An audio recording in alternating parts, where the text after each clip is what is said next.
All right, everyone, welcome in to the All Birdies, No Bogeys podcast right here on JomezPro. I'm your host, Nate Perkins, my co-host, Brian Earhart, and my other co-host, Gannon Buhr, joining us again. Christmas special episode number 2.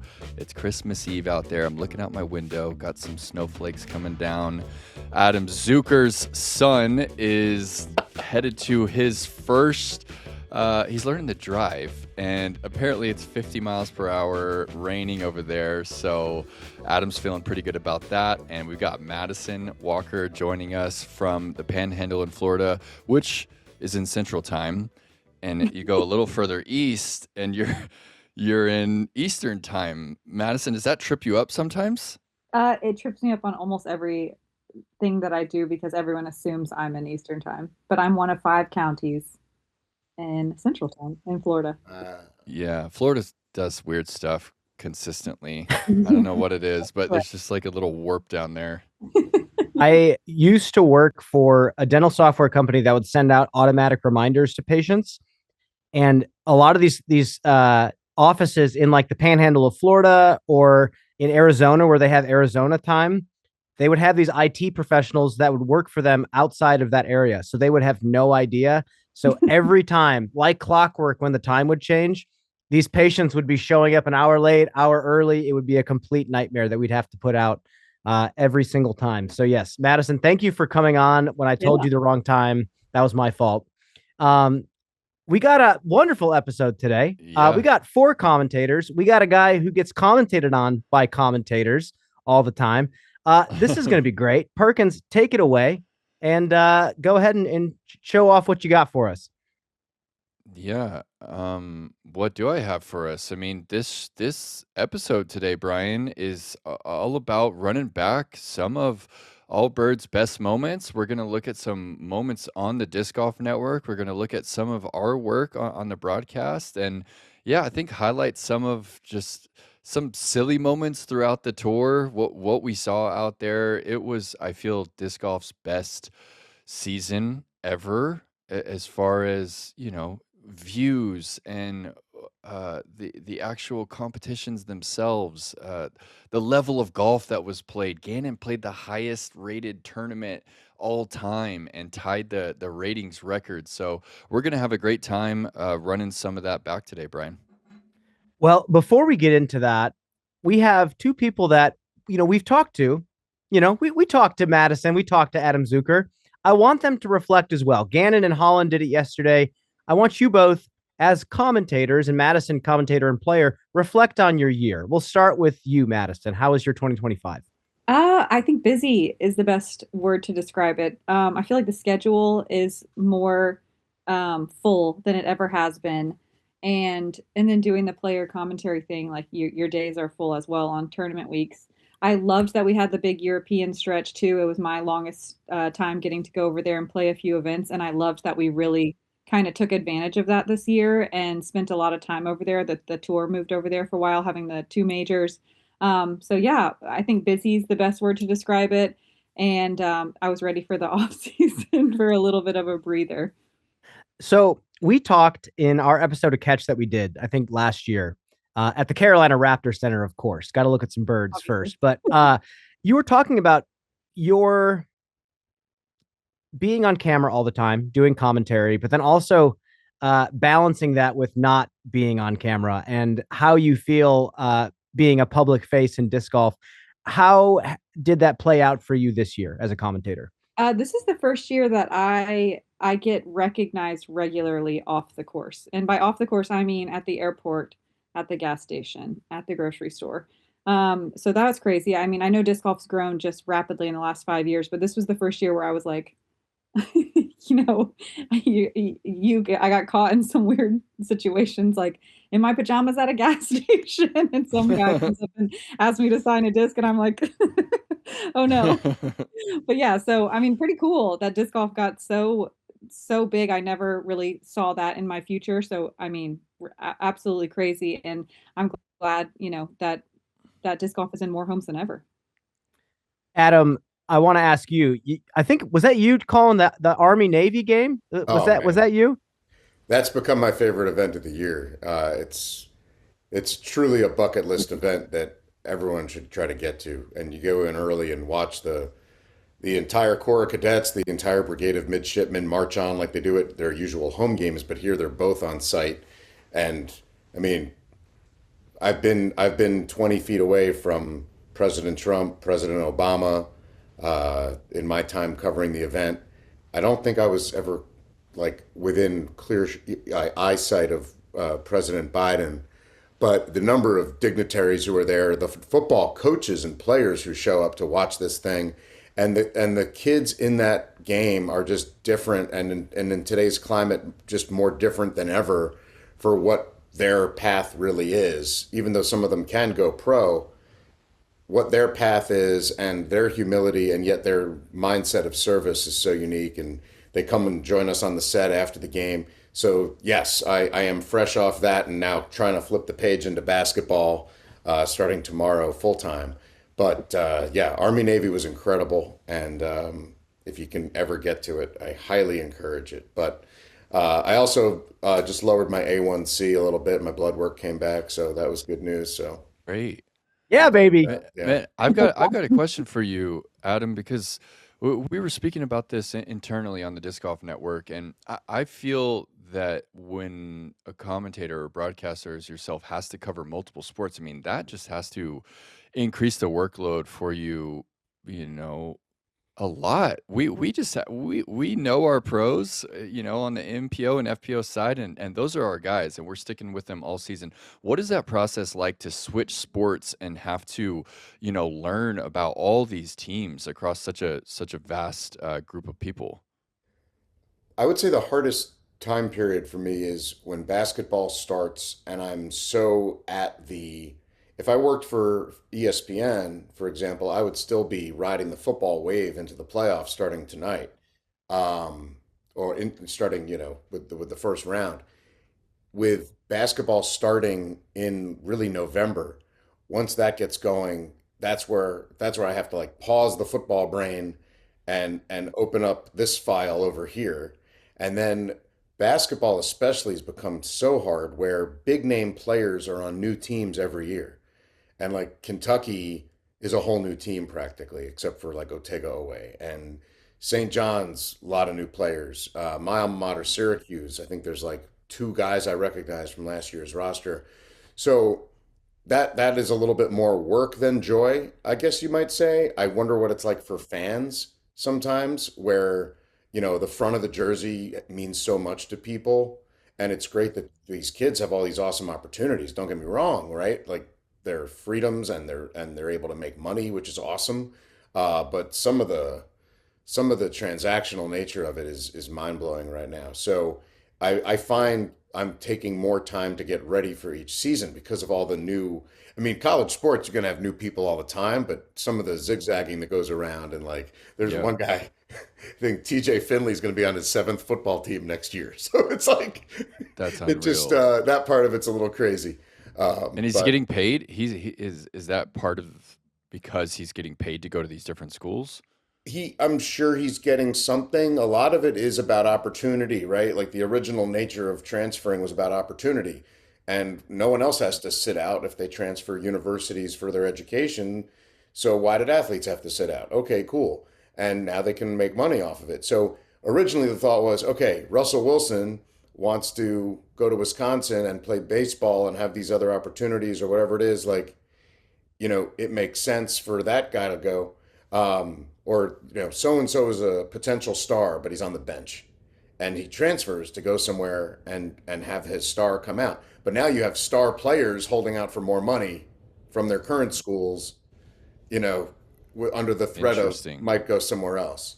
Interesting. So it's great that they can make money. Again, don't get me wrong there. But maybe we should get to where we're signing multi-year contracts or there's a penalty for Right. leaving, like we're seeing in some cases now, where schools who are doing very well, like Georgia is filing a lawsuit against a kid who transferred to Missouri who didn't read the small print on the damages clause of leaving early. Mm, So it's interesting. we need some guide Gannon. rails, we need some more leadership for sure, you know. But hey, That's good. I Thanks for the wanted to insight ask, there. I wanted to ask you, Adam, and I wanted to open the question up to really all of us on the show, commentators, you, Gannon, as a player, and a content creator in your own right as well.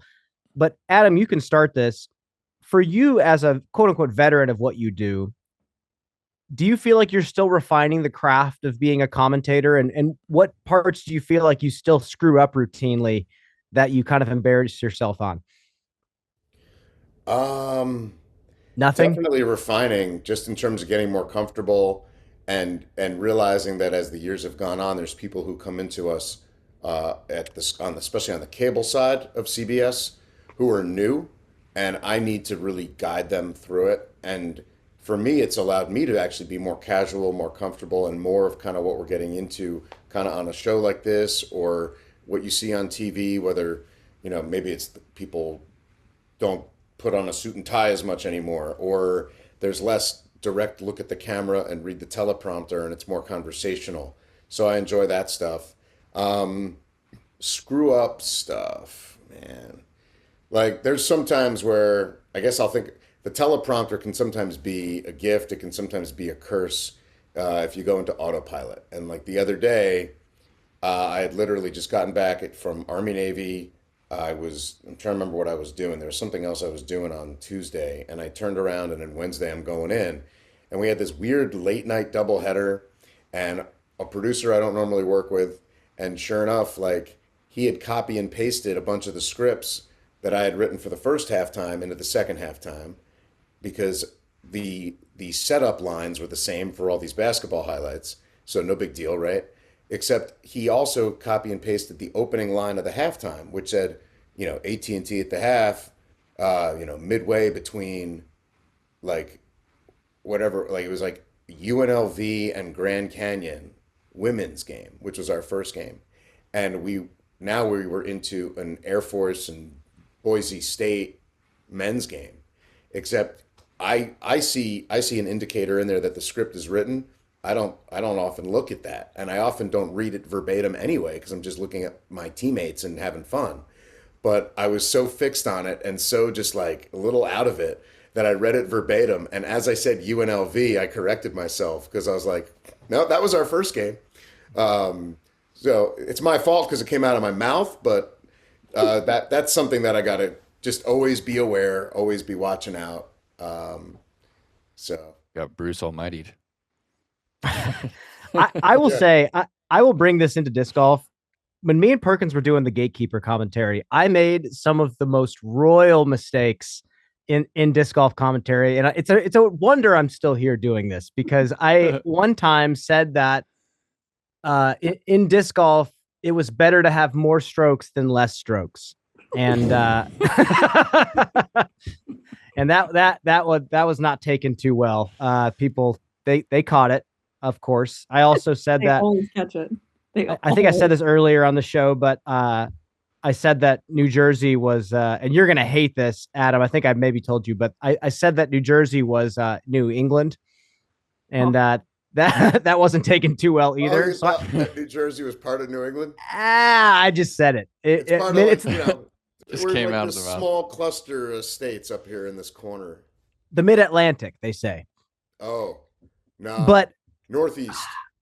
It's like you make these mistakes, you make these mistakes. People call you out for making these mistakes, and you have a fork in the road. And I've been trying to traverse this. For me, I take the one path where I take the criticism, I try to make something of it, I sift through it, I try to be a better commentator.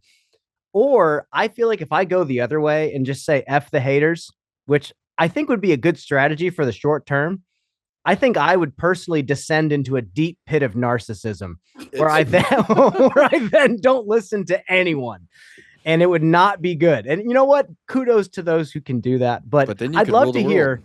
But I'd love to hear from Madison and Perks and Gannon as well as a player, how you guys kind of deal with, trying to get better at your craft and listen to the outside world, but also not, if that makes sense. Go for it, Madison. That's actually, I did a really good job I've been doing the commentary stuff for a long time, and it's all, publicly freely available on YouTube. So of course there's going to be a bazillion commenters. And I did a good job of for a while of just doing my job the best I could and hoping that, my fellow professionals and peers would give me enough feedback that would be sufficient for me to keep doing my job as is. And I made the mistake this year of going and reading some comments for the first time ever while doing this. And I'm not gonna lie, it wrecked me. Like, Oh no. Feel it. huh? I feel that Yeah, sometimes it and just the bad ones stick with you, even if there's yeah, and 100 good ones to thankfully, one the bad. Two Hot Geese fans are, like, so wholesome. I don't know how we got that lucky, but, generally, it's pretty nice. We're riding very pretty with the Two Hot Geese people, but yeah, I let myself read it, and, you really do almost have to swing wildly to, like, the ruling the world, narcissism thing to, like, get over that. So I really had to, like, go in the opposite direction and be like, "No, I'm really great at my craft." Like, I've honed it, and, And um, you are. you have to, like, tell yourself that because you're not getting necessarily as much feedback as maybe you would want, or, you're always kind of hoping that what you're doing is correct. And I wasn't trained to do this. I was just kind of, like, ushered into it, and, so yeah, it's funny how you can walk that line, but now I try to stay out of comment sections and, you know maybe toxic positivity. Focus on the positive obsessively. Hmm. What about you, Yeah, Perks? I think that's a good place to be because I did post production for a long time, from 16 till last year essentially, and I would read the comments because I felt like I could handle the bad ones, but Mhm.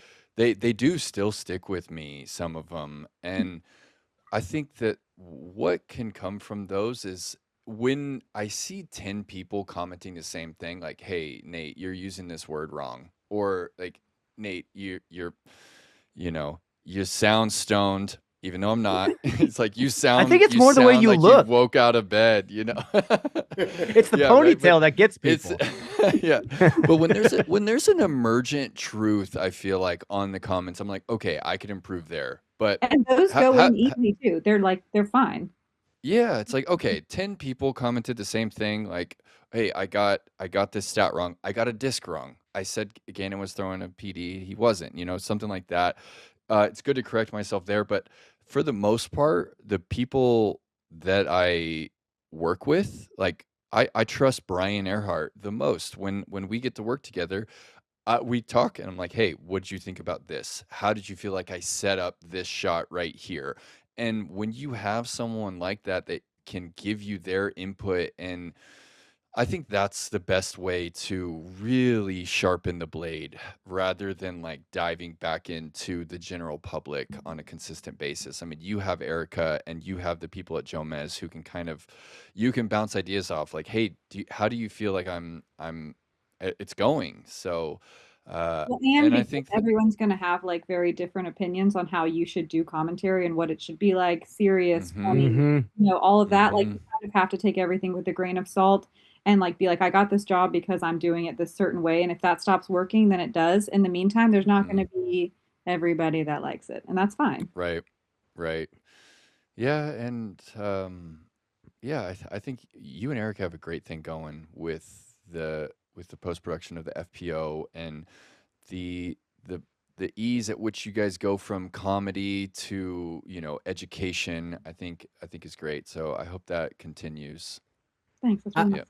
I want to toss this to Gannon actually because I feel like anytime a new player comes along, especially a kid who like starts to do really well, and the heroes that the division has at the time, it was Paul Rick. You start to come in and take some of that attention away.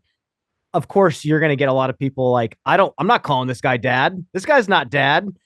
Like, how did you feel when you were starting to get into the game and people were starting to notice and say, hey, I don't like the way this guy plays, or I don't like how he competes? Like, how do you deal with that? Because I know you read the comments. Oh, I'm a big comment reader, that's for sure. I think Nate and Madison said it well, where you might have 100 good comments, but you're still picking out trying to find those bad ones. It seems like how it always happens. And I think there's a fine line of trying to figure out what is constructive criticism and then what is actually just a hate comment, because it can be kind of tough to find the difference between those two sometimes. But definitely, I've seen so many comments, and if I give it an honest try to maybe change my ways, or maybe I'm getting comments for example, let's just say like I had bad attitude on the course. I got that one quite a bit in the first couple of years of me playing, and over the last 2 seasons, I would say it's pretty dang hard to find me really getting angry on video or reacting insane to a shot. And I still see comments of like, oh, Gannon's just a crybaby, he's just constantly whining. If one thing goes wrong, he's blaming everything else. I'm like, I didn't even do it one time this round. Like, what are you even talking about? So it's like at some point, yeah, you have to kind of realize that there are no matter what's going to happen, you're going to have haters out there. And, being that new guy out there for, a couple seasons, and obviously still get some hate comments. And that's kind of just what, comes with the territory when you're near the top. It happens sometimes, but, yeah, you just have to kind of ignore them. But I also like to use the comments as fire sometimes, use it as fuel. That way I can improve myself every single day. And, sometimes you do want to, you don't want to be, I guess, a people pleaser, but you definitely don't want to purposely make people mad. So, just kind of weighing the good and bad there. That And like let brings me a ask question you to me. guys. Can I ask a question to you, Adam? Like, Yes, I and, feel and like, I have one for all of you. okay, cool. Well, I feel like in disc golf, we have this weird community that's a lot smaller. Of course, it's a niche sport. And I feel like we are a lot more layered in with our fans. Like, I feel like disc golf, one of the cool things is you can go out to a tournament and be like right there next to them. And then you can go interact with them after the round. And, you'll see them interacting on social media with fans. And it's just like that we're really, really integrated with our fans.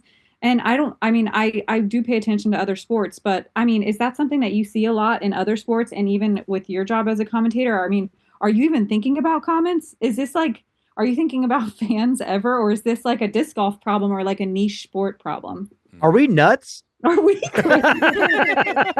So, yes, yes, and yes. I would say that if you're comparing a disc golfer with a team, it's different. But if you're comparing a disc golfer, if you're comparing Gannon Buhr with Fernando Mendoza at Indiana, there are going to be the similarity. Well, actually, Mendoza, his only social media is LinkedIn, and so Are you he's serious? in another place.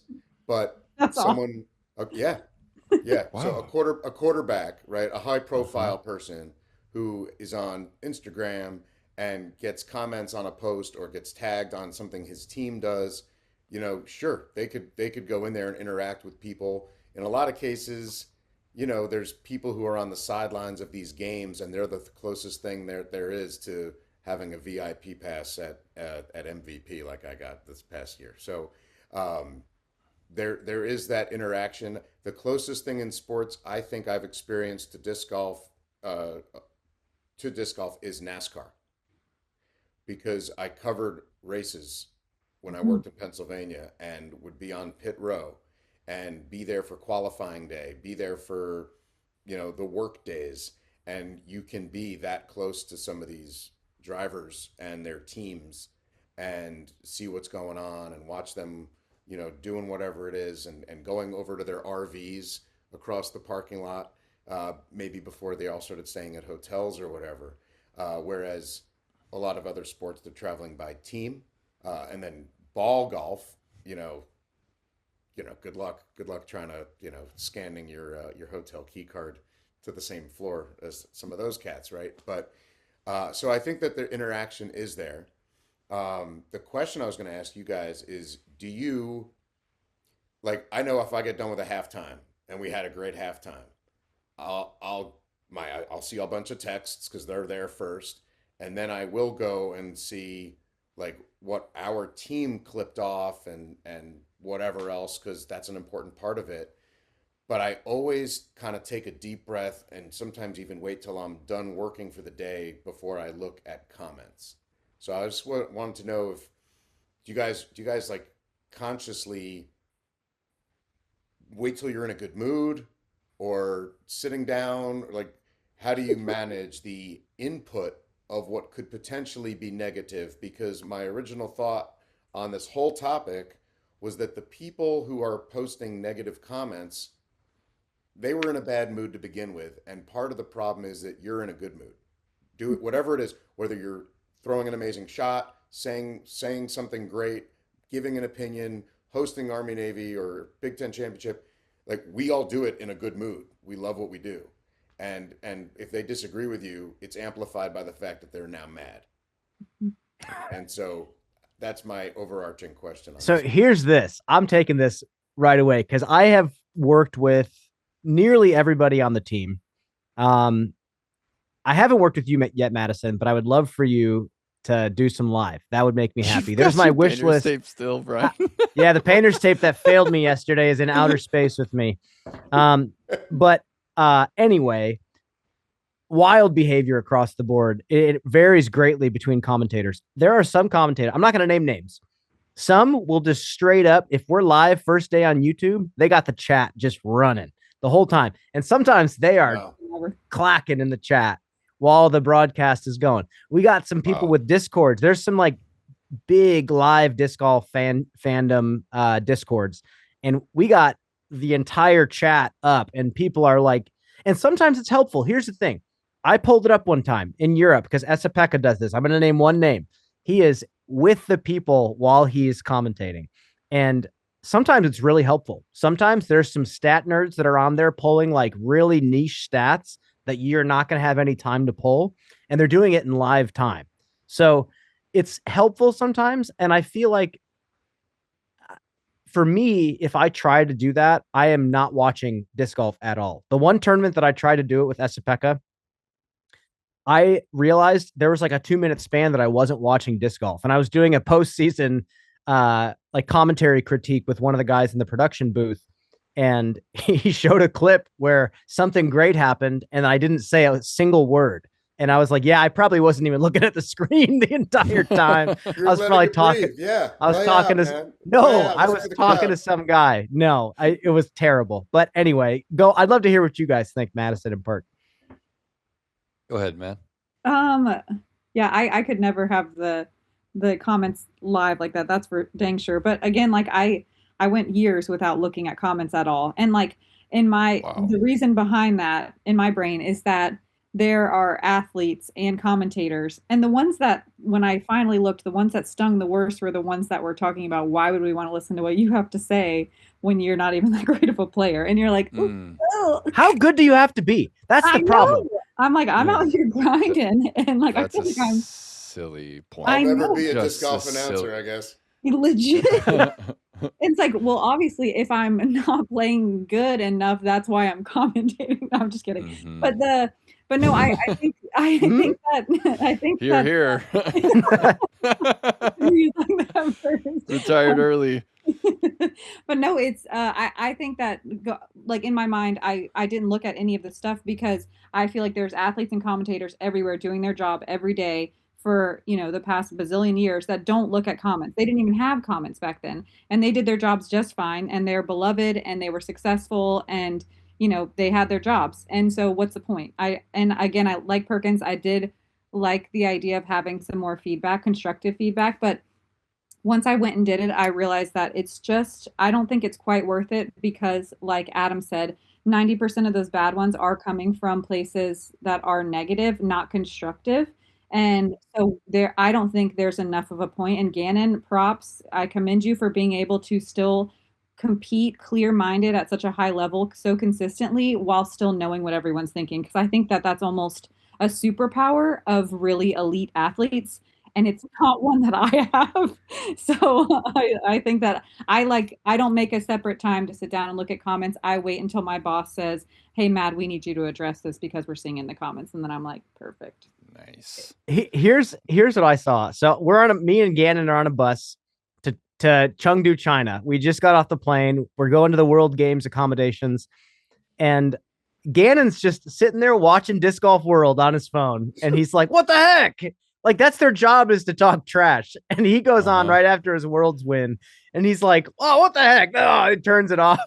Like, this guy is in it. He's directly in it. He watched all the coverage. He came up to me early on in his career and he's like, I'm sad you and Perks are not on the Gatekeeper commentary anymore. And he was like playing on the lead card that day. He's deep in the disc golf content. Are you still like that, Gannon? Are you still watching back footage? Oh yeah, I mean, I do it during my rounds sometimes. like I like you know me, like if I throw an insane shot, I'll pull it up on DGN right then and there and watch it. I've And seen that. there happens to be a That comment, is like, crazy, I'll look at man. it. Like I don't really care. Like Yeah. I find it more like fun, and sometimes like I said, like I can use it to push me. And I guess I've just really never experienced like, and like I know like Madison, you were just saying like some people just don't like. I mean, it can really affect them looking at comments, and it can actually really change your mindset and stuff like that. And I guess like I've just never really. I've gotten really mad before, and I get angry. I get frustrated that maybe people are telling stuff that isn't true, but like it never really affects what I'm trying to do out there. And I, you know, I even get like weird comments of like, because I'm pretty active on YouTube. I do, you know, tutorials and stuff like that. And sometimes I'll get comments on my like teaching videos, like leave the teaching to the coaches and stuff like that. I'm like, so I'm just like, I'm not allowed to do that. Like people are like stay in your own lane. I'm like, I don't know. So, Oh man. but yeah, I'm still super active. I keep constantly refreshing, looking, you know, when the Pro Tour posts the highlight videos for that day and stuff like that. I remember after I, so, you know, I'm pretty known for hitting knee putts. And so I think it was the Match Play Championship that just happened in November. I hit a knee putt on the first hole, immediately pulled out DGN to see what Germ had to say, because he's always like glazing me for being good at knee putts. And what do you know? He was like, he's the goat of all knee putts. I just thought that was so funny because I knew it was coming. So yeah, but I stay really active in the comments. To me, like I don't really look at my position as being like a pro. I'm still a fan of the game. I'm not like I'm super active on social media. I'll say whatever the heck I want. Obviously, there's some limits, but you know, if I have an opinion of something, I'll say what I think, and that's gonna be my honest opinion. I'm not scared. I'm not that person that like kind of hides away. I'm not saying that people do, but because they're like a professional or because they're, you know, that's what they do. I still just love watching disc golf videos. I watch a disc golf video that has 12 views on YouTube. Like that's just how I am. And you know, who knows how long it's gonna last, but that's how it is for now. That's very healthy. That I would say it's healthy for now, for sure. I think that's a very good thing to have, Gannon. Now I think it's cool. We're gonna watch. You have two like separate personas, like your competition guy that's out on the course, and then you like have your like fan version, and somehow they work together, and that's awesome. Yes. I do think at the end of the day, all of us are trying to build the blueprint of the game. We're trying to build out what commentary looks like at the top level of disc golf. That hasn't really been done before. It's not like an established industry. Like Gannon's trying to figure out the balance between being a competitor, being an entertainer, and being a fan of the game and not getting jaded and burnt out. Like at the end of the day, we're all as a community trying to push this farther and make this bigger. So that's what I have to fall back on when I get discouraged at my job. It's like, we have a much bigger mission. Like I want to sit in that booth when we make the Olympics and we get to watch something play out that we never thought was possible when we started playing this game. So I don't know. There's people who are jaded about everything. When the Jomez merger happened, when the Pro Tour's inception happened, when the national tour got disbanded, like there's always going to be like people at the end of the day that are sad about growth and change. But I think we're moving in a good direction, and I'm very happy about that. With that said, we have some presents. Our producer, Tossy, who is honestly a complete rock star. This guy does like content distribution for the Pro Tour. He's the director of broadcast technology. Yeah, kind of a smart disc guy. golf network. Built the kind of a smart network. guy. And he's pulled us, I think he said 67 clips. I don't know if we're going to watch 67 clips. He pulled 6-7 clips. Thank you, Gannon. I'm sorry. I had okay. Thank you. Great. That's for the children. And now we're going to reflect on the season. He pulled some serious moments. He pulled some strange moments. I'm hoping he pulled the own mustache moment. That was the strangest interview of the season for me. And we're just gonna commentate on him. We're just gonna talk about him. Oh, baby! You started there with she it. is. You started with it. Wait, what was she saying to you, Brian? What was she saying to you? She put the mustache on, and instantly there was something different about her. Like the way she moved was different. The way she spoke was different. She turned to like a group of women and she goes, "Oh, hope you don't fall in love with me." And then she like wandered off into the distance. And then she got in the booth and she looked at me. We were about to do an interview and she goes, in the interview, you can call me handsome little man if you want. And I said, I don't think I'm going to say that. That's fine. Hey, Aaron Gossage. Yeah. Yeah. But thank you, Tossy, for pulling that. But anyway, Wow. he's going to play some of the great moments of 2025. It's Great. Christmas Eve. Let's just reflect. Tossy, let it rip. I'm standing back. Oh, baby, there's the duck. All right, Gannon, this is the tournament that you shot the highest rated tournament ever. What did you make of the duck? Okay, yeah. So I was kind of explaining before we started the podcast that, it's so goofy that I think it's actually fine. And there's a couple things that I'm not going to call them out that have happened in the sport that if they made like mainstream media, people would be like, that's stupid. That's not professional. But I think the duck is like so crazy that it's actually kind of cool. I mean, you're not going to see a duck like this. And it's not like it's the world championships or anything. It's just a normal regular season pro tour event. But I think it is pretty cool. I mean, if it can draw a couple fans and kind of, leave that statement, it's always that thing that like, oh, you remember the preserve, it had that big duck at it. Like, I think almost everybody remembers that. So I think I was okay with it. I thought it was okay. Cool. Madison, are you a duck fan? Yeah, this is one of only 2 tournaments I missed this year, and I'm not gonna lie. Like normally I miss an event, I have no FOMO at all because I've been to enough events in my career that I'll be fine. But I saw that duck and I was like, I want to be there so bad. I want to see this with my own eyes. Do you have a favorite breed of duck? And this question applies to everybody, but we'll start with Madison. I like mergansers. I especially like hooded mergansers. So I would need a list. I wanted to stone cold that face so bad. But... Perkins, do you have a favorite duck? Loon? Is the loon a duck? No. That's A a loon? type of duck, right? Yeah, it's a duck. Oh. Yeah, the loons are amazing, man. Just how they, just I mean, they're monogamous, right? They mate with the same one, and then they return to the same little lake each year. So if they if they have their own little lake in Minnesota, then they fly south, they'll return to the same exact one, which I think is amazing. And their calls are amazing. I can hear both Paul Oman and Shasta doing the loon call while we're swimming up there, but I don't know if that is a duck. Actually, I think that might just be a bird. But I like You did most of the research. what classifies a duck, Matt? Is it actually the That phylogeny, or is it just that they're water, they can float in water, and what classifies a duck? That's a really great question. I think it has something to do with the beak shape, if I remember correctly. But I I honestly think it's don't. because they duck under the water to get their. No, bad. Scientists Bad. making up stuff. They just be saying whatever they think goes their way. Honestly, A loon is not a duck. It's not. It's not. Although they are both aquatic birds. I don't think a They merganser belong to entirely different scientific families. But you know what? I'm running with it. But Perkins? loons have a really long neck. Before we move on, Well, wait. I have- Wait. I just want to say one thing about the rubber duck thing. Like, if the players are okay with it and it creates conversation and interest, I like it. And I will tell you that the Oregon Ducks, the University of Oregon, when their first year in the Big Ten, they took it might have been the same one, gigantic rubber ducky, and they put it in I think it's the Indianapolis River, the main river that goes through Indy, and basically like parked that thing in the water during Big Ten media days that summer. And I was anticipating when they got to the Big Ten championship against Penn State last year, I was like hoping the duck would be there.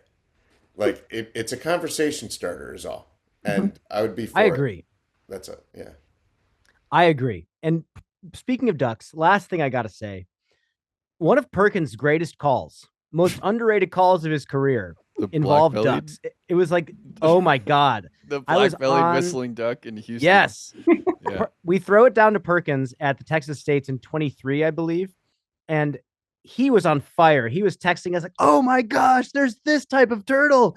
Oh The my alligator gosh, this snapping. plant is out there. He saw an alligator snapping turtle, but we throw it down to him and he goes, Brian, you will never guess.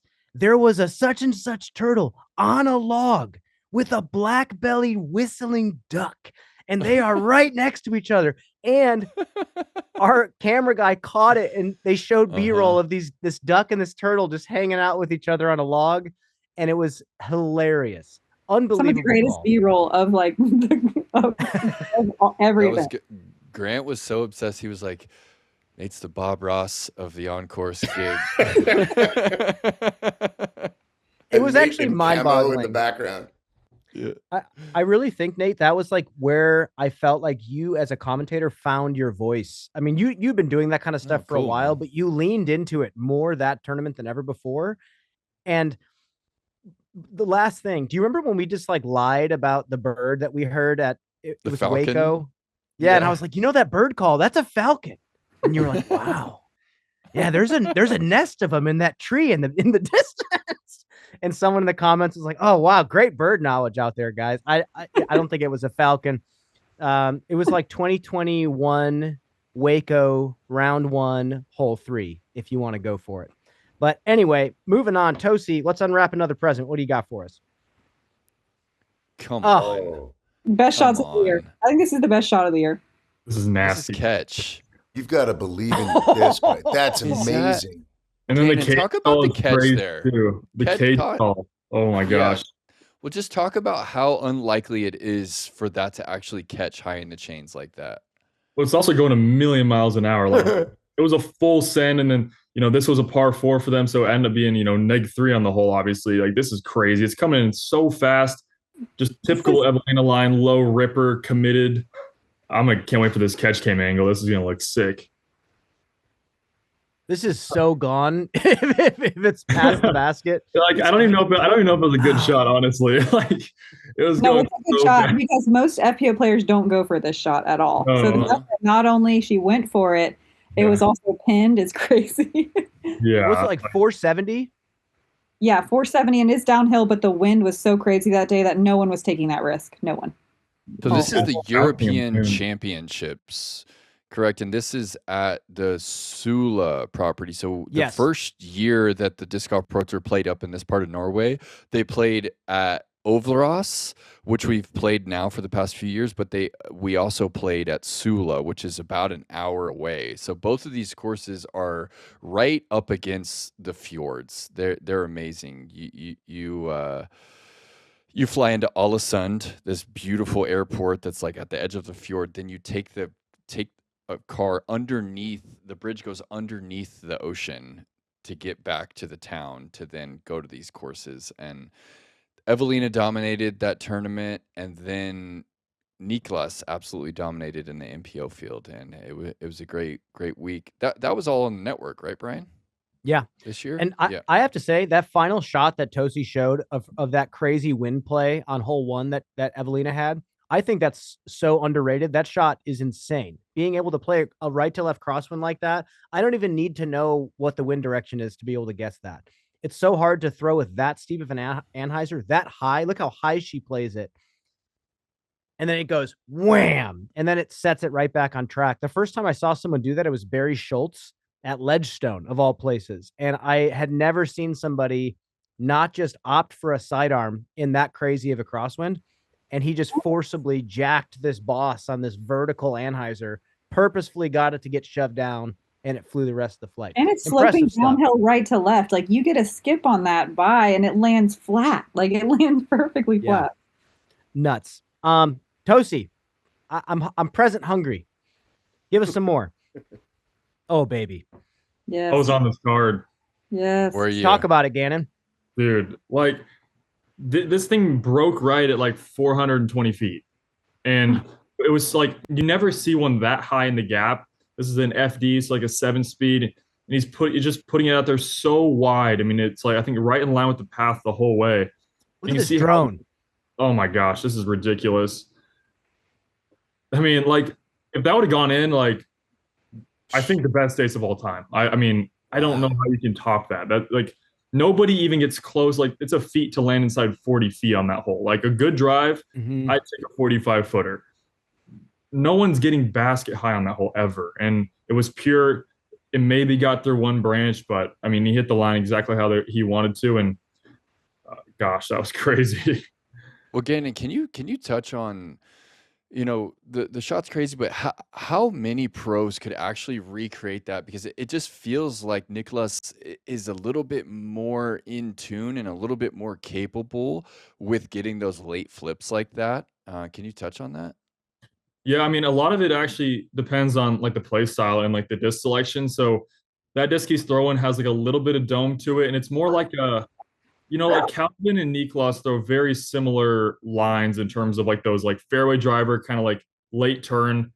Calvin likes to burn them over a little bit more. Niklas likes to let it kind of have clean spin and then just glide and fly the entire way to the right. So, I mean, gosh, no one really gets discs to flip that late like Niklas. Like, I mean, Calvin could probably throw like a laser beam that's coming in a lot faster, but I just don't know if he's going to have the height by the time it gets to the ground. It's they're both just insane to watch in person, but Niklas is like one of my favorite players to play with, and he's really exciting even in the wide open because the lines he has to throw to get to certain baskets. Even one of them was on hole 3 that round, I believe. I think he was like 450 out. OB left, Up against right, the right side. He was up against the across right side. Like Yeah. throw a 10 speed, have it have entrusted a late flip on that hole when you're going downhill with OB on every side is just like mind boggling because like I have a very different style game. If I wouldn't even consider throwing that shot. My game is all based off percentages, and so if I have to sacrifice the distance and maybe have to make a 40-footer, but I guarantee I'm safe, I'm gonna do that every time. So I probably would have thrown a forehand there, and probably would have landed shorter. But he put it right next to the basket, and that's just what he does, and it's so satisfying to watch. No one really throws like him. When I made that not all time, sorry, social media called it all time initially. When I made that 2025 favorite MPO backhand throwers list, I put him at 1. People were still telling me that I was crazy for having him at my favorite spot. And I just say in this era where, like Gannon said, percentages are what are probably going to win you tournaments. When you have this guy throwing shots like that, it makes me happy, makes me feel good. It would make me sad if we lost our artistic throwers like that.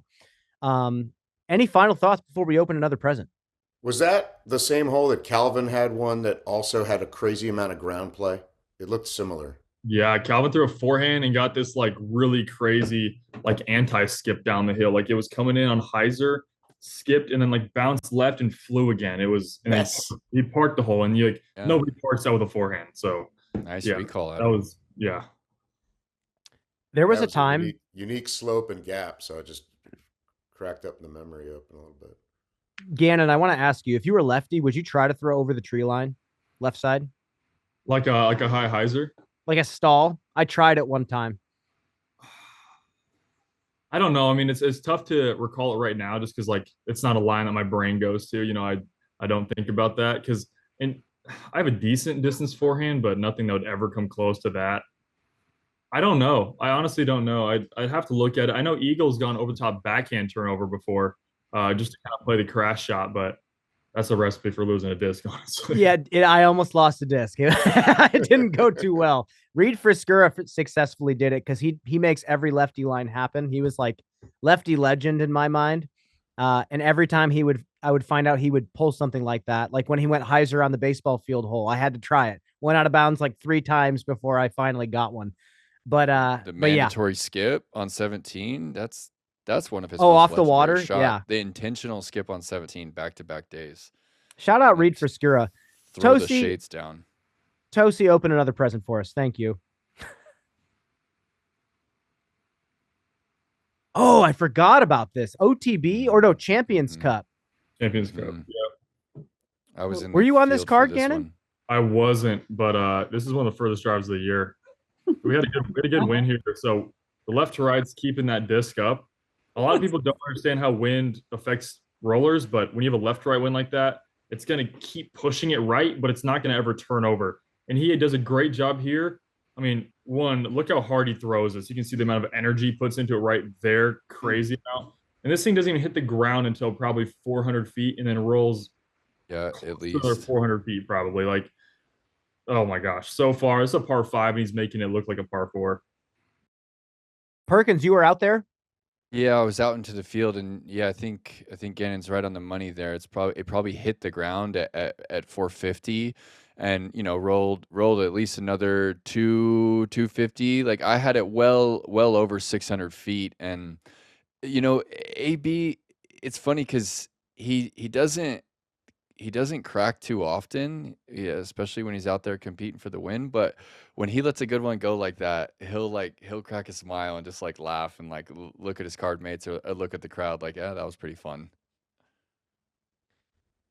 Well, I will say the way his game is evolving is very interesting. I think I told him during an episode of Catch that we filmed that's coming out in January, that I totally thought his play style was going to evolve in a different way. I thought he was going to be, again, all percentages. If there was a chance to flick a zone, he'd flick a zone. If there was a chance to throw something overstable on the backhand, he's going to do it. But now he throws all these little touchy lines. He opens the hips up early, pops the nose up, flexes. Uh, did you expect that, Gannon? Like, have you always seen him as kind of a touchier player like that? I'm not gonna lie, I don't agree with a lot of the things he does in terms of like his shot decisions and stuff like that. And I think it still shows sometimes. I think he plays a game that is very good whenever you're on, but whenever you're off, it can go south quick. He like there's holes. If it's a 450-foot hole, he'll throw a Luna, and then if it's a 300-foot 320-foot hole, like I think it's like 14 to preserve or something like that, maybe 13. He's going fairway driver, like super soft, which is like doesn't make any sense. I don't know. I'm not sure what goes through the guy's head. I know we joke sometimes, like, and sometimes like I mean we'll be in the lead card, like maybe me or him is like out of it. We'll just I mean I don't do it as much, but we just call it clip farming. So like we're just trying to get the Instagram highlight of the clip. So like Come and he on. did that Ledgestone. He threw Lip farming on the lead card. oh, Sick. dude, all the time. Like he does it all the time. We joke about it so much, but like he threw a Luna like 430 on the one after the bridge hole at Ledgestone. I think it's hole 10 or 11, and just hit it with a Luna, even though that's not his. He went fairway driver the first round, so it's like, constantly always trying to get that highlight reel that looks good on camera, which that's what Simon did for so long. It's part of building your brand, and if you can execute with it, then go ahead. I also think that's what Paul and Ricky did for a long time. They had completely opposite play styles as well. And I like it. I like that they stayed in their lanes. And I think you and AB are kind of doing something similar. And I hope you keep trash talking him in the way he makes his decisions. So thank you. That's what makes it so cool, though, is seeing people do different stuff and not necessarily just all roboting the same thing. And I feel like it keeps it fun for the player, too. Like, you're more driven to do well if you're throwing A, what you're comfortable with, but B, what is fun. Well, that's why I like the match play format a lot. Although it is very similar to like a skins match where, you can play a better round but still lose. Like I was able to unleash a lot of drives at the finale for the match play, and it was fun. Like I was able to go for stuff. Hey, how does he pull it up this quick? Okay, but it's whatever. Tossy. He's the master. Tossy's the goat. It was already ready because it's incredible.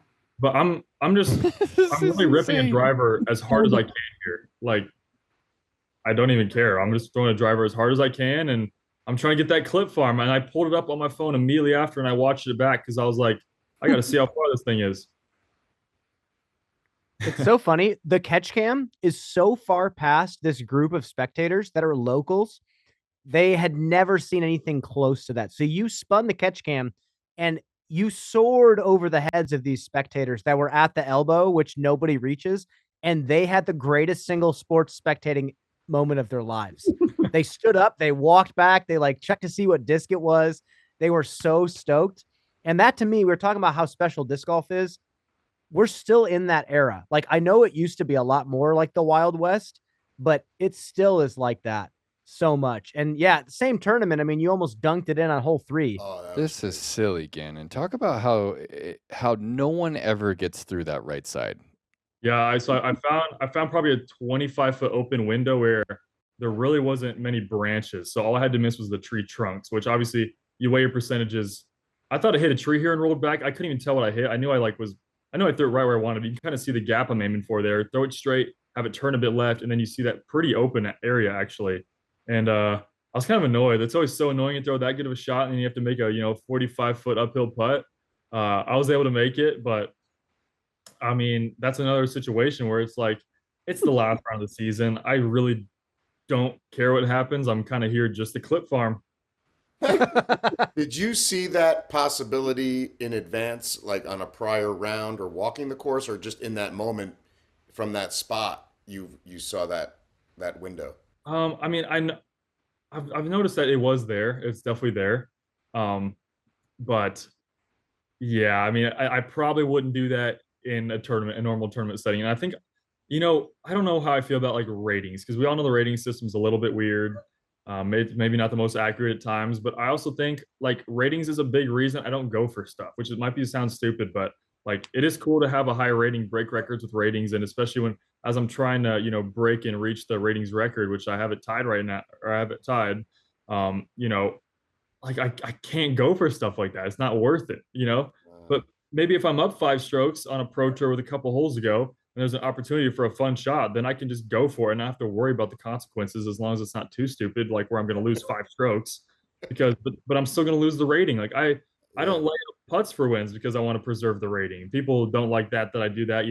They compare it to like shooting a bat, when you have possession with the basketball and you're already up, people don't like that. But uh that's how I look at it. To me, job's not over until the final putt is dropped, and I'm going to keep playing my hardest until it's in there. Love it. Roll it, Tossy. What do we got next? Ooh, Val Monduhano. This is a glide. This is a Discraft glide, and I absolutely love that she throws this mold because nobody else throws it. Well, and also I think the story here is like Val kind of coming back from her injury. It's not guaranteed that you're ever going to get back on top, and so to see her come back here and just battling it out with Scoggins to the very end was a great moment in the season. This hole 2 for FPO is so punishing. I mean, it is for everybody, but most players have to choose whether to disc up from like a putter or a mid up to a fairway, and a lot of players that aren't throwing super far have to go up to a fairway or a driver. It's like if you just nick one of those trees on the side trying to work the flight, you can't get it to necessarily go straight. You see Val using that entire fairway. You're in no man's land, and you are looking at not just a bogey, like probably a double or a triple, because like getting out of those woods on the left and right is brutal. So cool to see her take that fairway and throw it dead straight like that in that moment. It's just not an easy shot. Do you guys remember the controversy from the end of this tournament when the disc was picked up? Or it was like the birth of a controversy, and then it was like, wait a second, this isn't anything. We can just stupid. Owen just picked up her disc. I was like, what? I didn't know what trouble I was causing either. I saw that on whatever, I guess Facebook or Reels or whatever. I didn't know what was happening, and I didn't know. I still can't remember his name, so I'm sorry because I'm not as immersed on a week-to-week basis.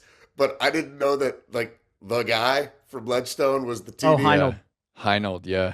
Nate Heinold. So I'm not trying to get you guys in the grease here at all. So don't feel like you've got to. We're in the grease. Yeah, I like it here. But like, I watched it back, and my comment, and I don't even comment that often, but my comment was like, "Did he have to be so mean?" Like, who's the guy being a complete dick? And it's like, oh, that's Mr. Ledgestone. So, whoops. I think it's a confusing place to be if you're like a tournament official too, because like I feel like you kind of have to enforce the rule, but then also like we all know that we want the playoff to keep going. So and I bet he was in who shock. Cares? There's probably an element of shock for him. Like it's unfortunate because he's doing finishing hole for FPO as well, and we're finishing a whole tournament on a hole that's like not the best for coming down the stretch, and then to have like you could tell they maybe hadn't fully thought through what a playoff would look like there, and they had the Masters and Grandmasters divisions playing on the same course, so there was no option to move forward and like start on hole 1 and just play a different playoff. So I think he was probably frantic because he's like, we're going to have to do a playoff on a hole that is birdied by 3 competitors over 2 rounds on the whole tournament. So it was not necessarily a great situation.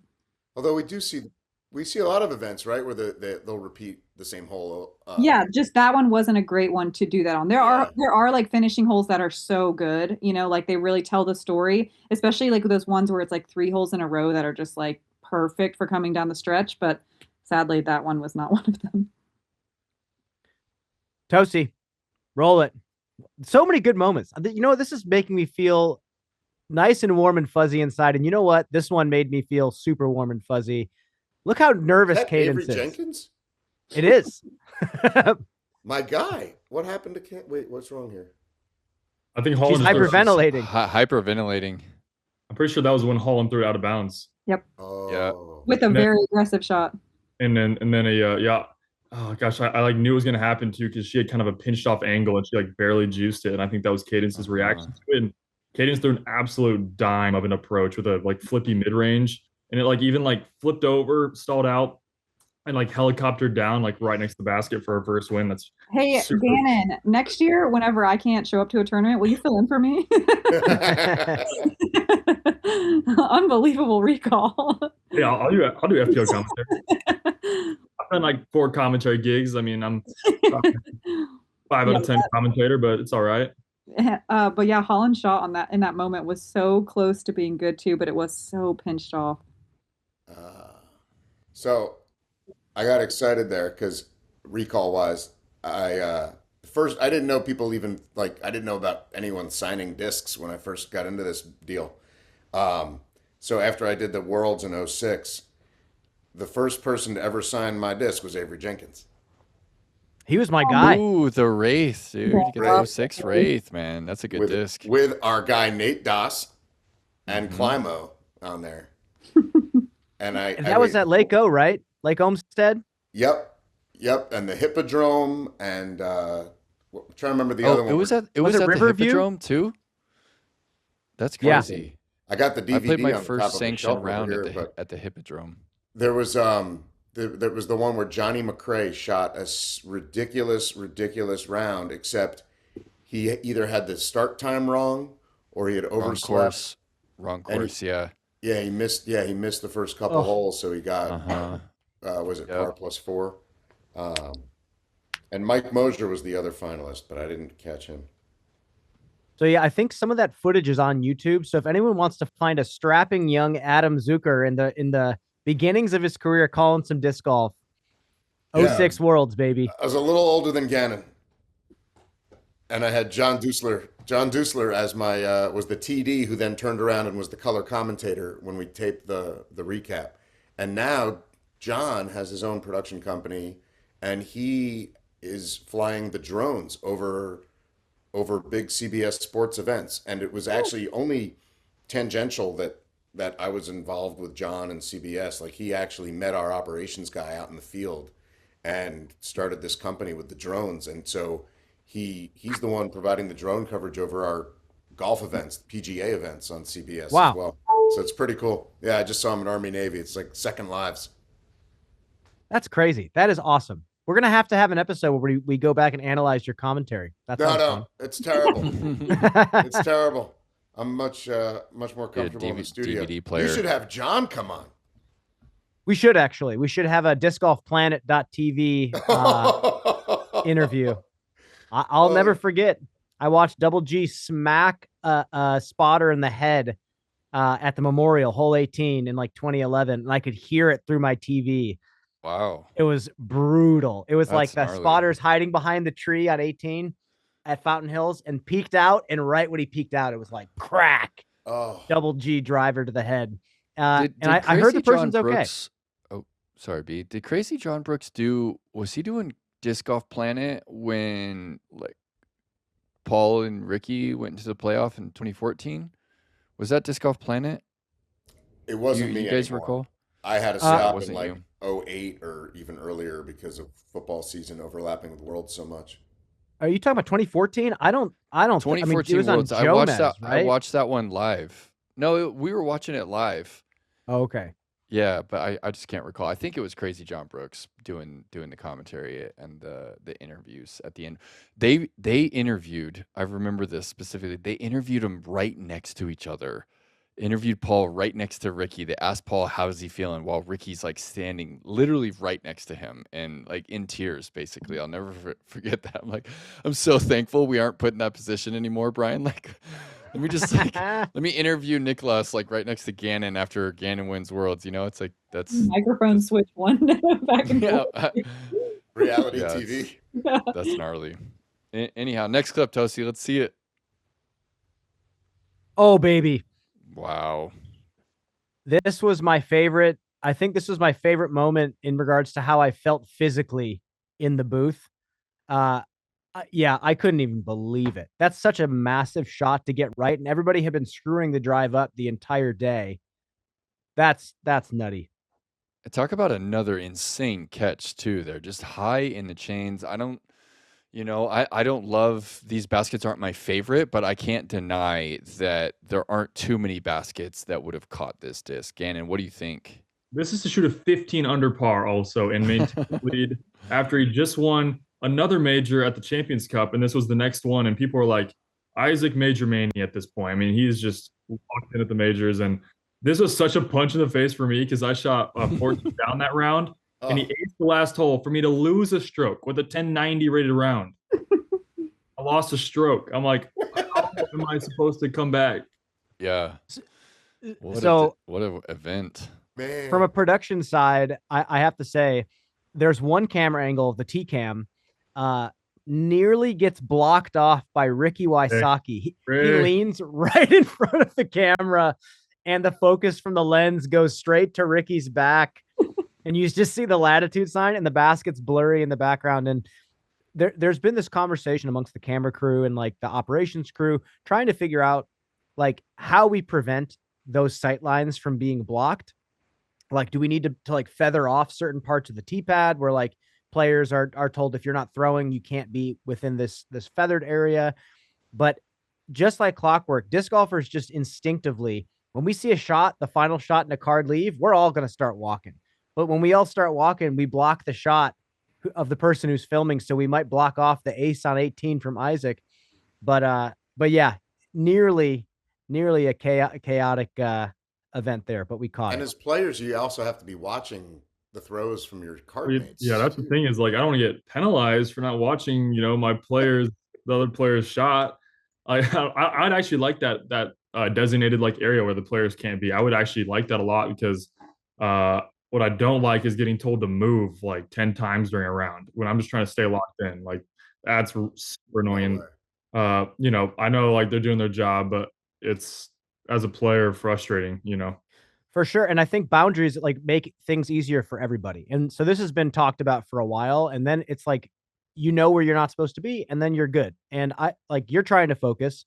The camera person's trying to focus too. They got producers yelling in their ears of where to go and what to do next. And yeah, I think that will happen in the future. And the more we have venues that are developed for media, for players, I think more like benches for players only, camera stands for cameras only. I think more stuff like that's going to start to get built out. Yeah, it doesn't take much for those little risers for the cameras to be behind the T-pad. And for sure. No one's in the way. Tossy, give us another little nugget. Oh, come on. Why? Oh my gosh. Sorry, Gannon. It's okay. It's okay. Okay. Well, what do they do at this venue the rest of the year? It's a music festival grounds. They have all kinds of different festivals here because Adam, this is the park where Estonia sang for their independence from the Soviet Union in the 90s. So this is a very historic property. There's millions of dollars in artwork around the venue. I don't think it's a full-time disc golf course. I think there might be some baskets around the property, but you like how I changed the subject, Gannon? That's all I was going for there. And Gannon, what are those moments I still like? keep watching it on my screen. What is that moment like? Because it's you're battling Calvin, and he kind of opens the door for you a bit because he misses the putt on 17. You throw a good shot. You have a putt. He's deep in C2. But I want to ask you, like, what is it like seeing someone that you compete with so often? He's your friend. you want to see your friend succeed, and the moment itself is electric. Like, you can't deny it as the fan inside you. So what's the balance like internally when you're experiencing that, to see him hit that putt, which was incredible, but also to realize, like, oh, I just lost the tournament? What's that like? Yeah, it's a crazy feeling. It's the closest thing we have in disc golf to like a last second buzzer beater in basketball, where everyone's kind of holding their breath and then the crowd pops. And then, it's like a movie. Like, you're just sitting there as the player, from my perspective. I'm just sitting there. Everything kind of goes, I don't hear anything. Everything's kind of going numb. And I'm just kind of watching it happen with no noise in my ears. It's a super weird, like, kind of, I don't know, like out of body experience almost. And it's, it's, it could have happened at a worse time for me personally, in terms of where my mental was at that point in the year. Well, I'll talk about that putt first before I get into that. First of all, like, Calvin obviously had not had a major up until this point. And I guess he hadn't really choked a major away, but he'd be getting up there and then just wouldn't close it out toward the end of majors and stuff like that. And so, he had got that lead up going in 17, puts his drive a lot closer than I do. And at this point, I turn my caddy and I'm like, it's over. Like, I'm screwed basically. Because one, he's gonna make this putt from whatever was 24 feet, and he's also gonna break 18. So like, there's no chance I come back and win. He misses the putt on 17, and in my head, I'm like, okay, I still have a chance. And he had been leaving his drive on 18 right where he put it. Like, he'd been leaving it left. I actually didn't like the disc selection he was throwing, because it was more of a glidey disc. But I'm like, you kind of want to be spiking down in there. So because there's a lot more air than you think. You're going really downhill in that shot. And once he threw that shot, I believe I was second, or I was after him, obviously. I knew I was going to put it close, and I mean, what a movie it was. My disc tombstoned right in front of like where he's looking. And he's taking his time, completely quiet. You have the huge stands on the left side there. And it's the little bit of breeze. That's one of the toughest greens to putt on, because it's kind of swirling around. It's really breeze, nothing to block it. And he puts it up there. He kind of like shorts his follow through, but he gets the nose up. And so it glides in there. And I'm like, oh crap, oh crap, oh crap. And boom, he puts it right in the heart of the basket. And that's the most emotion we've ever seen from Calvin. And, as a fan of the sport, you got to appreciate a moment like this. And this is definitely it's a part of the season for sure. Man, what a moment, man. And it was just awesome to be there calling that moment. And my favorite is being next to Esapeka, who's like the greatest fan of disc golf of all time. He just feels it like he's just learned about disc golf yesterday. Like, he just gets so excited in these moments. And I had to like grab him when this happened, when we were calling it, to try to stay calm, make sure that we like did it justice. And I failed apparently in the eyes of one guy, because he was going to pick out he was going to pick the disc out of the basket. They zoom out, and I said, like, the biggest moment of his career. Are you kidding me? And this guy is a notorious hater of me. I see him all over the place. And it's always, whenever I say the words, are you kidding me? He's always like, yeah, Brian, we're kidding you. Yeah, Brian, we're kidding you. And like clockwork, there he was. I was like, I know I'm going to see this guy on the clip. And he was right there. And I was like, yep. I see you. But yeah, what a moment. Moving on. Tossy, we got just a few more. We don't have to stay here forever. Wait, Brian, are you saying this guy? Oh, wait. Wow. Mm-hmm. What a season from Owen, huh? 400 feet of putting on this round, man. Woo. This is the definition of, grit. We've got the X-ray with the pit bulls in her lungs, in the ribcage. It is so true. Like, she's got the dog in her. It's on another level. And I think that for me was one of the great storylines of the year, because either way, if it was Letomaki or Own, it was going to be like an insane moment. The 15-year-old was like set to win the tournament. I mean, at one point, Letomaki was 13 strokes in the lead. She was beating the FPO field by 13 strokes. Like, and the only thing that kept her away was the 16th. Obviously, everyone has to play it. But coming up the stretch, I was actually in tears walking up the 18th, and I was making eye contact with all these Finns who were like had so many emotions that they had this new hero. They had this new hero in Ida Lehtomäki, and then all of a sudden she makes the mistake and then makes the really big mistake to lay it up, which is a whole topic in itself. Just a mental error, a math error by her and her caddy.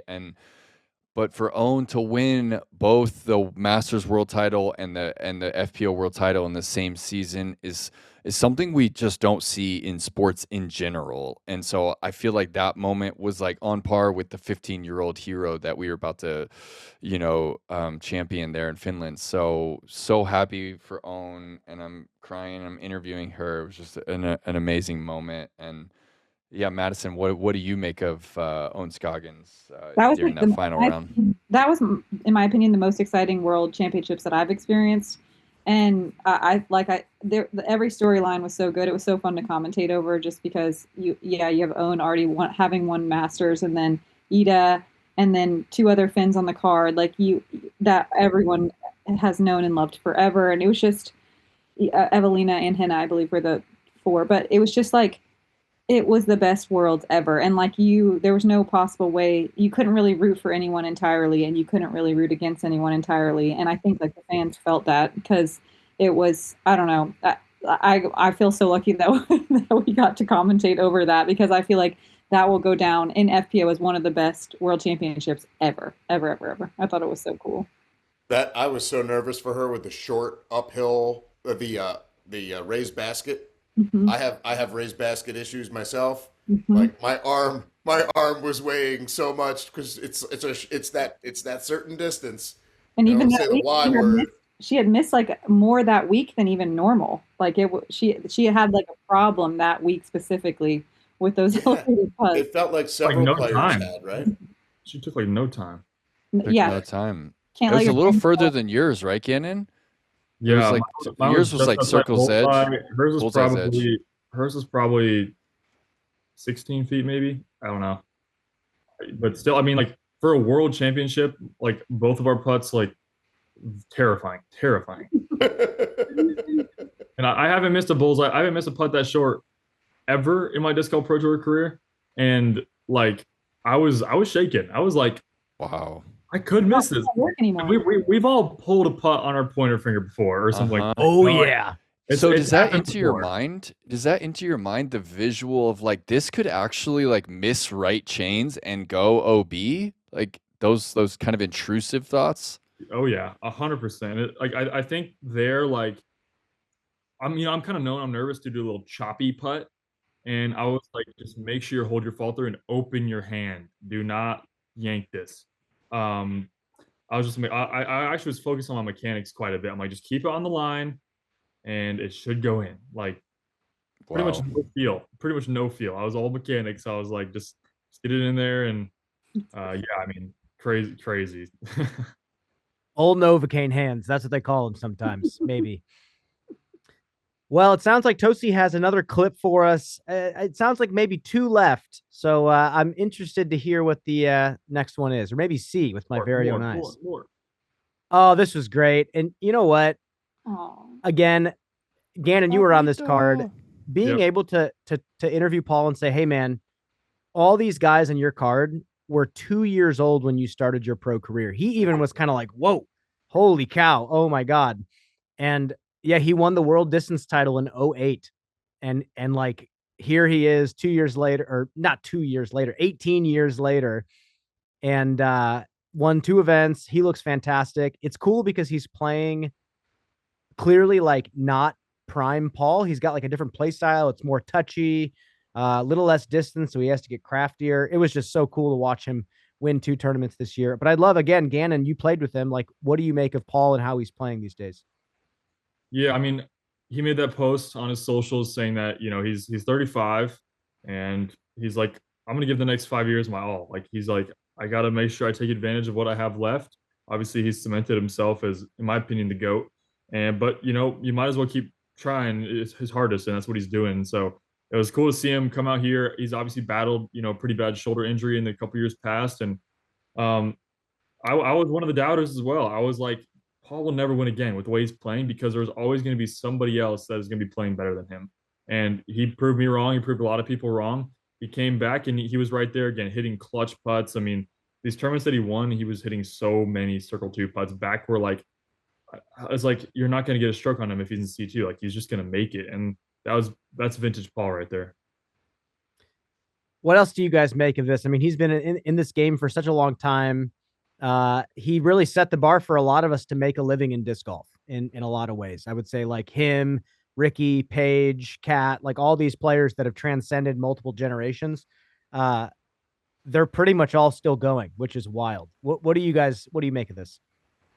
I love what he's doing for the sport as a whole, and yeah, and the entertainment factor was through the roof this year. And where Paul and Gannon were battling it out was a gift because it was almost like a Jordan LeBron goat thing going on, a Brady Mahomes. It was super cool, just to witness that. But I mean, man, like y'all live in a town, right? Like you try to do something locally, it's hard enough. Like the guy is really doing it with his foundation, and obviously he's bringing on a lot of help and different manufacturers across the board to put disc golf in places it's never been before. And I think that is just as much an awesome expression of who he is and how much he cares about the sport, because you could easily, there's plenty of other things to focus on in life, whether you have a young kid like he does or the next event or whatever else. But like I just love where he's at right now, and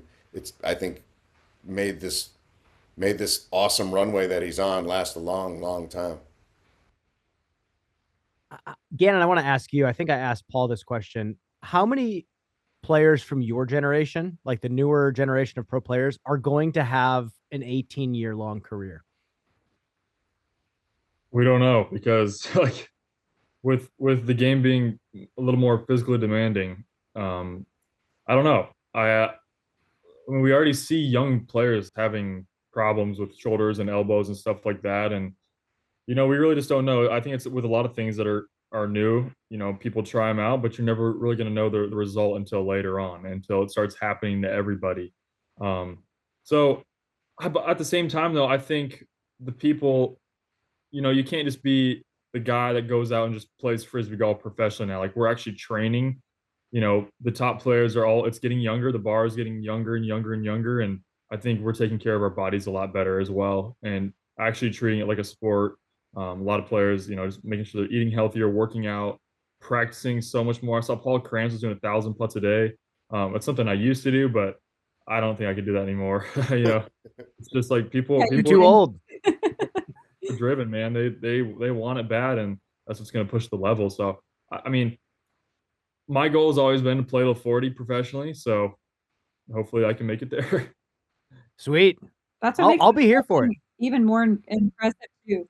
Like the fact that he got injured, and you can see all these younger players throwing so much farther, being able to put in so many more reps, being able to work out so much harder just because their bodies can handle it. And you're just like, I'm old, I'm injured. Like I know I'm good, I know how to win, but like those like little things to overcome are enough to really put you in a headspace that doesn't allow you to maybe play as best as you can, because you have to play perfect almost to keep up. And it's just so cool to see Paul. I mean, I know he's still so talented, don't get me wrong, but it is so cool to see someone really put it together and play perfect disc golf like he has to do to win, and then do it multiple times after an injury and after watching kids be amazing. So cool. And when he got going, they were still doing 2 rounds a day at some of these events, right? Yeah. Oh yeah. Most of them. Yeah. No. Yeah, Worlds, BSF. There were quite a few tournaments where you'd play 2 in a day, but also the courses were maybe not 10,000 feet like they are now, 11,000. And the other thing is, like, when we talk about distance, 10,000 feet doesn't give a proper illustration, because I realize, like, if it's 10,000 feet, but it's a par 54, that's a monster course. That's 555 feet per par 3. That course would suck. but like an 11,000 foot par 72 might not be that crazy of a course because there's a lot more par fours, par fives. You'll throw more shots, but you're not going to be potentially throwing as hard as you can each time. So, yeah, game is changing, and I'm hoping that course designers can kind of find the good balance as we move forward. Yeah, Is Paul I think we throwing have, lighter stuff too, or yeah. mixing in some lighter weights? Because I'm just saying, I'm late 40s.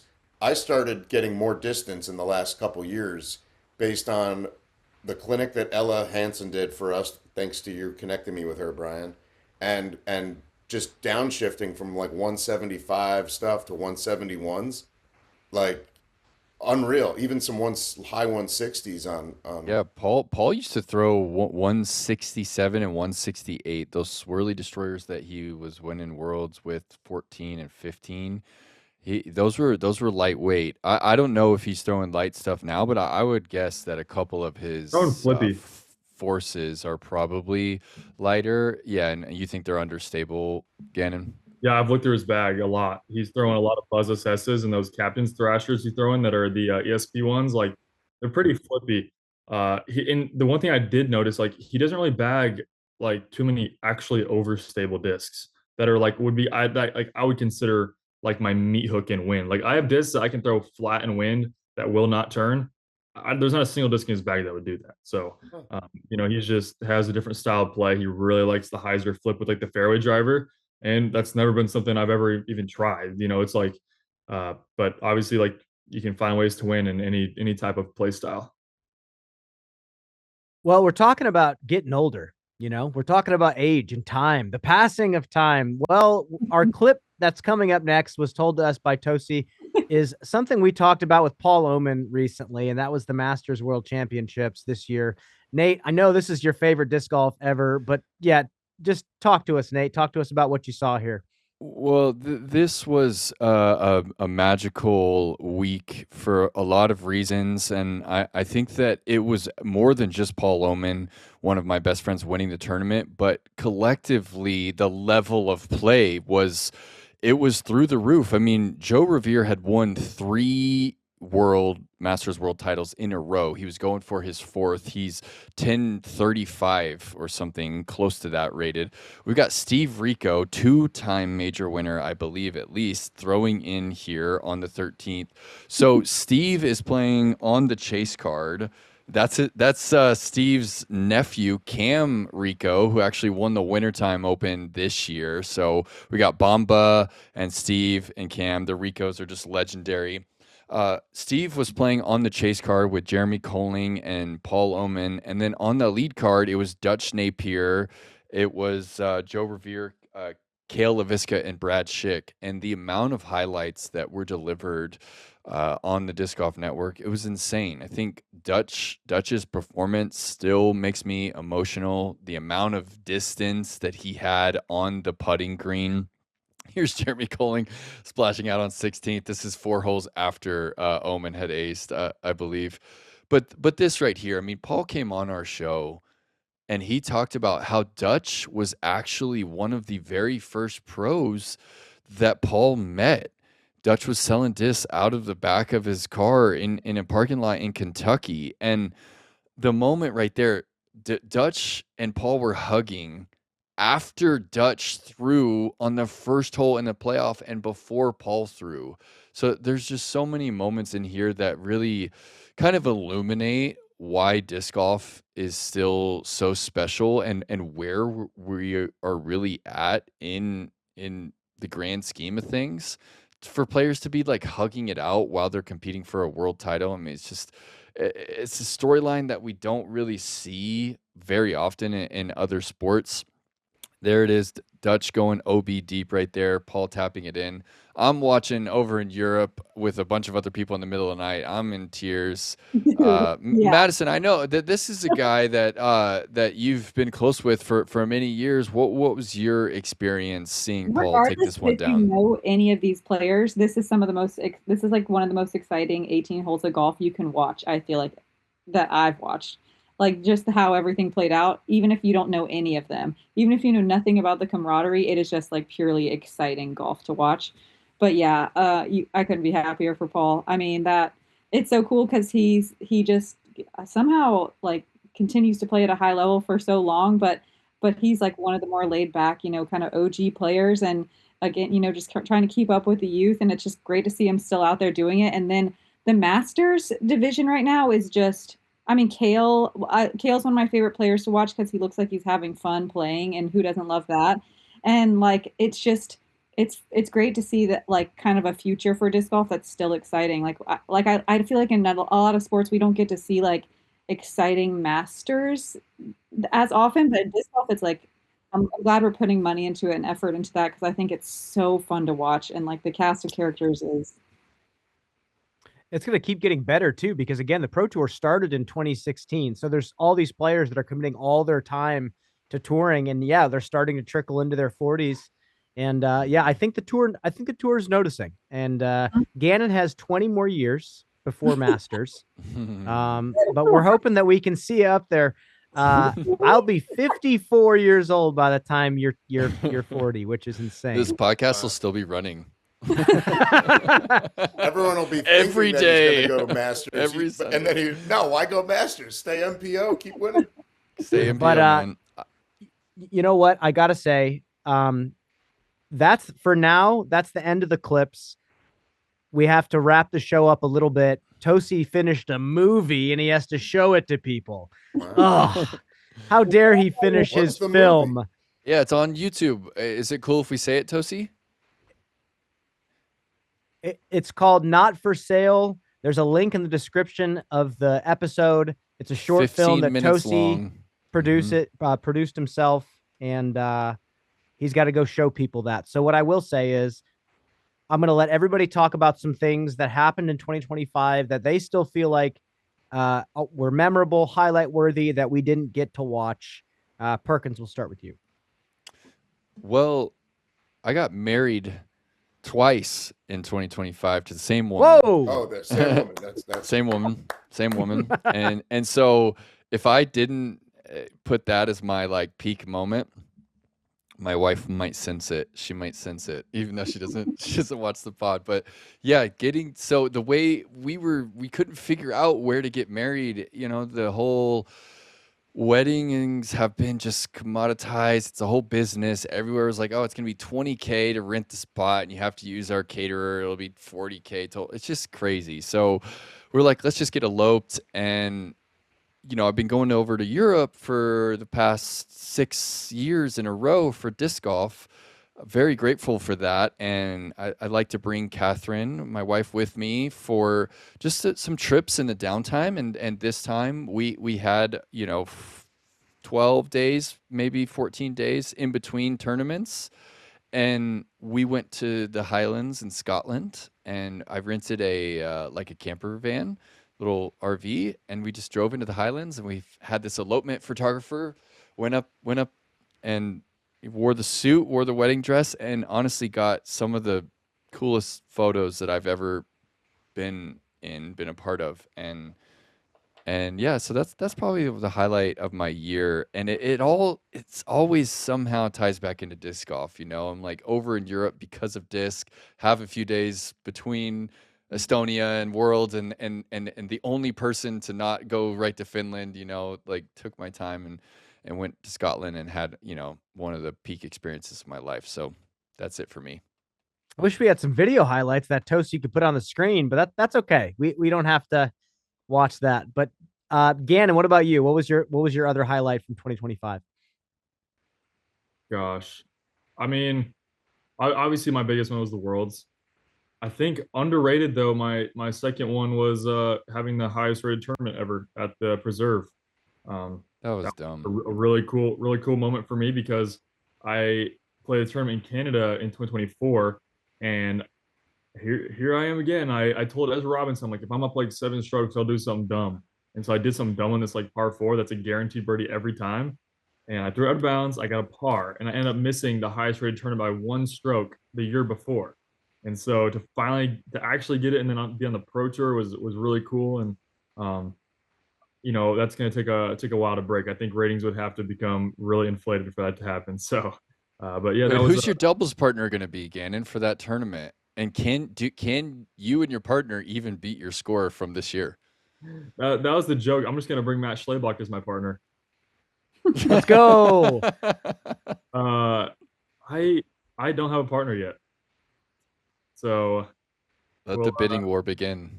Yeah, seriously. I don't know what to do because it's really confusing for me. I don't know. I have a couple players in mind. Obviously, I have like friends, but a lot of the friends I thought I might want to play with are taken, or I also want to get with a really good player, but then they're probably taken too. I've reached out. I have one. Okay, yeah, Brian, you want to come out and be my partner?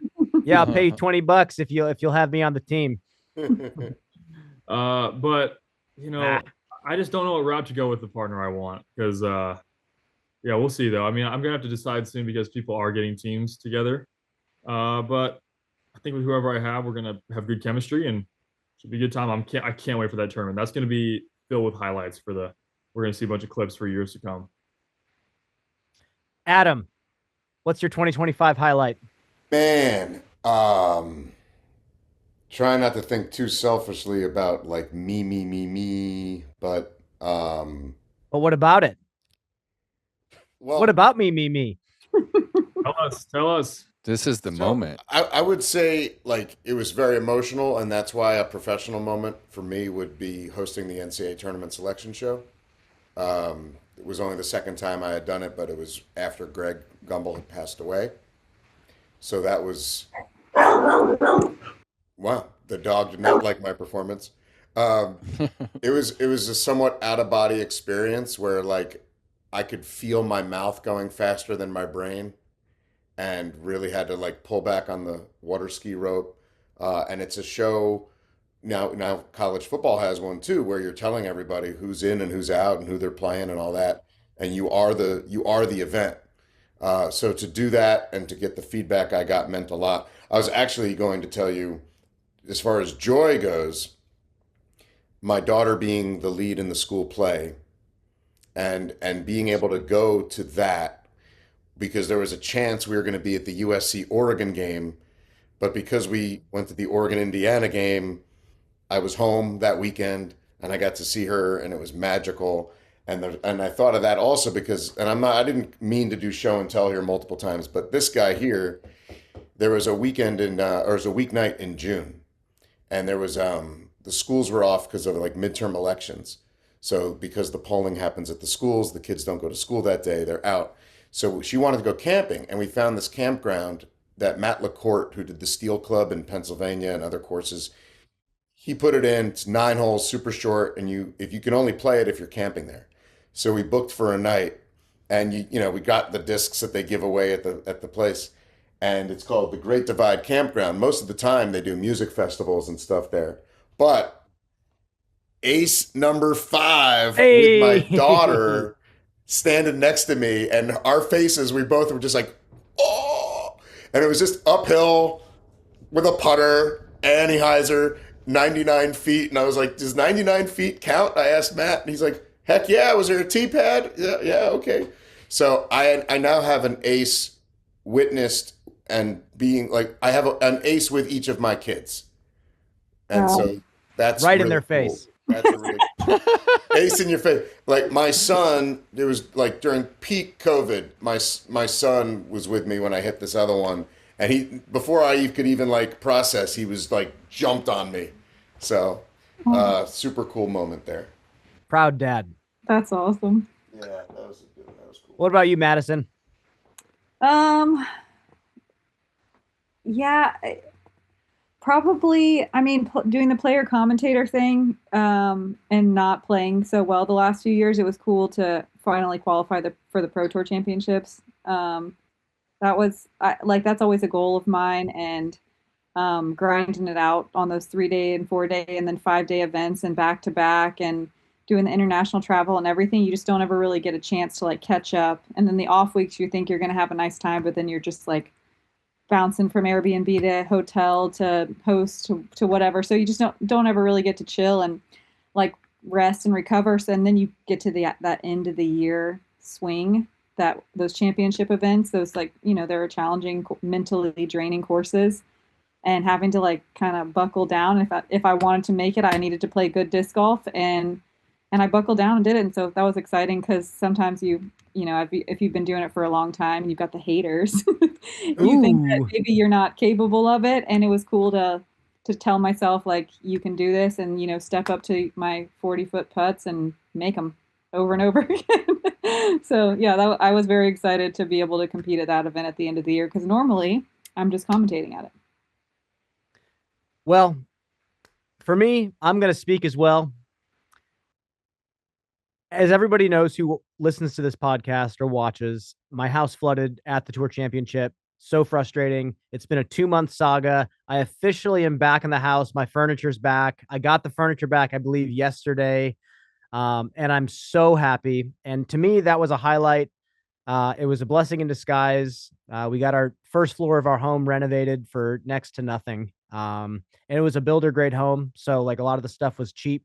And now we got to upgrade it to something a little bit better and more our style. And I'm very grateful for that. That's a big highlight for me. But disc golf wise, career wise, You beat Elden Ring. Well, I beat Elden Ring, and that was a big deal. I beat the Elden Beast himself. But China for me, and I don't know how Gannon feels about it, China gave me this weird hope in disc golf to be in a country of 1.5 billion people that only has 20 courses. But the people who are the community drivers in China were so excited about it, and they're so excited about growing it.